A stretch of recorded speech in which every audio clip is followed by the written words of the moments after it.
If you just joined us, we're talking to author Tom Mathews. He is the author of the book, How Money Works. And I like the little subtitle here, Stop Being a Sucker. That would be me. Okay, Tom, this all seems very overwhelming to me. So I think a lot of folks think, well, you know what? I should have started when I was younger. Is it too late for someone like myself? You know, I think a lot of people feel that way because you did miss out if you didn't, because you lose that time, you can never get it back. But I will tell you, there's things you can do that are so smart. And one of the interesting things is, in my 40 years of doing this, the financial principles we teach have never changed. They're foundational. And so when you apply those to your finances, and you may have to be a little bit more aggressive, or maybe have to put a little bit more aside to make up for the lost time, but it can be done.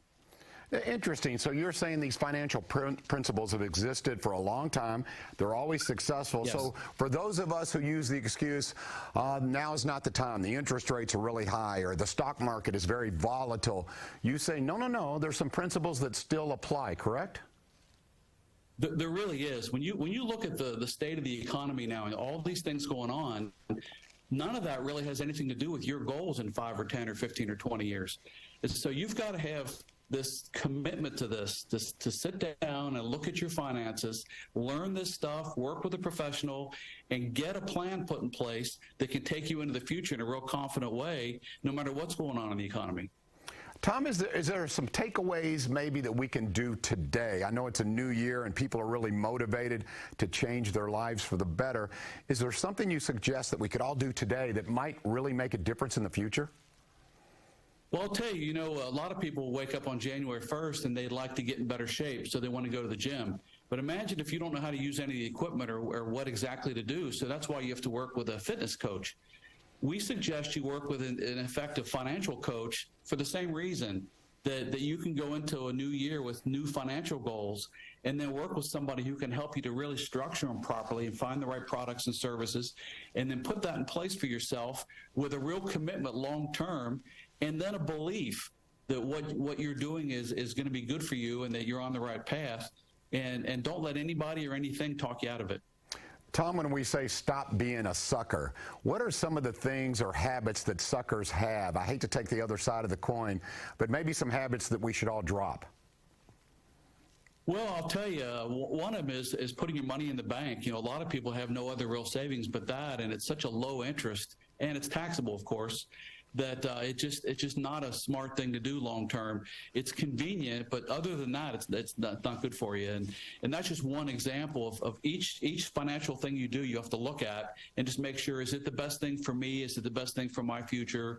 And is it going to help me go through these different market cycles of all kinds? Tom, I'm going to ask you to put on your motivational speaker hat, if you would, please. Okay. Something I know that you really believe in, and I do as well. Belief in yourself. Talk about the importance of that when it comes to finances. Well, you can never get back lost time, but you can get back some of the other things that happen, like lost markets or a lack of a plan, or a lack of an education. You can become literate. You can learn more about money. And once you do, you can become more aggressive and maybe a little bolder when it comes to doing this, and just be secure in the fact that you're on the right path. And that belief in not only yourself, but believe in the plan, the professional you're working with, and the plan you have. It's just math. It's just learning how these things work and applying it to your finances that can put you in a great position for not just now, but in the future. And let's face it, we're all living longer than ever. And so you're going to need to have more money than ever. There was a recent study that came out that said people are more afraid today of dying without having enough money than they are of just dying. Dying used to be this big end of all things, but now nobody wants to wake up one day and not have any money. And so we're a country of everybody living longer, and you're going to have to make sure you're prepared for that. Yeah, I'm with you. Running out of money in retirement is a scary thought. You mentioned the word bold. You said bolder. Considering today's environment, and we talked about the interest rates and stock market and that kind of thing, is this a time to be bold? Can you still remain bold in a volatile market? Well, I think bold in your plan, not necessarily in the market itself. There's ways to be conservative during times like this. There's ways to protect what you have in times like this. But I think that being bold in your action plan, that you are committed to it, that you're serious about it, that it's one of the most important things you'll ever do for yourself, for your family, for your future, and you just don't have a choice. When I got in the business 40 years ago, people had a pension at work and they could count on Social Security. And today, most people don't have a pension at work, and who knows what's going on with Social Security. So there's been a shift to personal responsibility, so it's on you. You've got to take care of yourself and your family. And one thing I know for sure is everybody loves their family, but now you got to show that by taking care of them with your finances. Tom, I'm curious of your thoughts. The last couple of years, obviously, we had the challenges of COVID.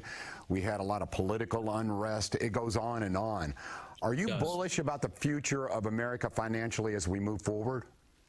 In my 40 years, I've seen a lot of cycles, ups and downs of everything. And I will tell you that what goes around comes around. And this is a challenging time in so many ways, but there'll be better times in the future. But I will tell you that a smart, bold action plan through financial education applied today to your finances is something that can take you into the future and last through all these different changes. Tom, admittedly, I've been a little selfish here. I keep applying these questions that I have, but I'm curious, for those of us who have children, if they're getting started, perhaps they're earning a decent income, give me some suggestions for them, for the youngsters out there who are watching. When I say youngster, I mean, mid-20s. What kind of suggestions do you have for them? Well, I have two daughters that are also in our business that are millennials and in their 20s, and I'll tell you that they have so much time on their hands. They're going to have 40, 50, 60 years in the workforce. And if they would just put together any kind of a plan with even a starting amount of money, they will be so wealthy it's hard to even imagine. And it's just the math saying that. It's not me saying that. And so I would suggest anybody who's got children or grandchildren to get with them and help provide them with the education that the school system isn't giving them.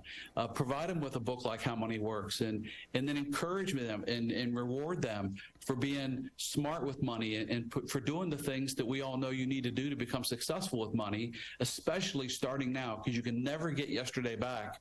But even more important, you can't get yesterday's earning ability back when it comes to your money. Tom, obviously, I mentioned the fact that, okay, you're a certified financial educator. An attribute that you seem to have, it's become clear to me, is you're very optimistic, positive. How important is that for those who are worried about their money?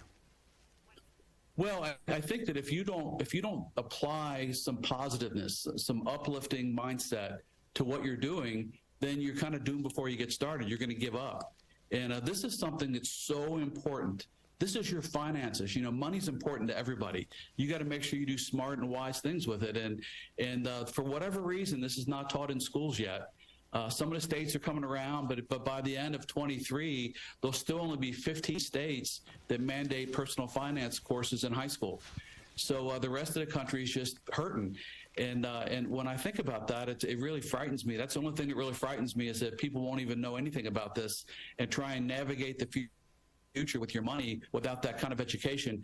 It really will make you a sucker, which is why we kid around with the cover of our book, but we're not kidding. You got to stop being a sucker. If you don't know about money, you'll be taken advantage of by somebody else who does, in big and little ways, your whole life. Tom, obviously, we've just scratched the surface of the information that is available in your book. Where can our viewers go to find your book? I think a lot of folks now love the message, and I think they're motivated to move forward. Where can they find it? Well, of course, it's on Amazon, so you can go there, but you can go to howmoneyworks.com and reach out to us, and we'll get a copy to you. And this is one of those things where once you do it, you'll be so glad you did, because it positions you for the future like you've always wanted to. You start off every year so optimistic, and then within a few weeks, you're back to your old habits. And this is one we're going to really encourage you through financial education that will take you into financial literacy to not have that happen for this. Tom Mathews, can we just switch bank accounts? Is that okay? No. No. I don't blame you, my man. Believe me, you do not want that. Tom Mathews, thanks for the conversation. I really enjoyed it, and you're a great source of information. It's been great, John. Thank you. All righty. Once again, Tom Mathews, and the title of the book, How Money Works. And then he talks about me down here. He says, stop being a sucker. All right, we'll take a little break, and then we'll find out what's coming up at 2 o'clock, Wave Country with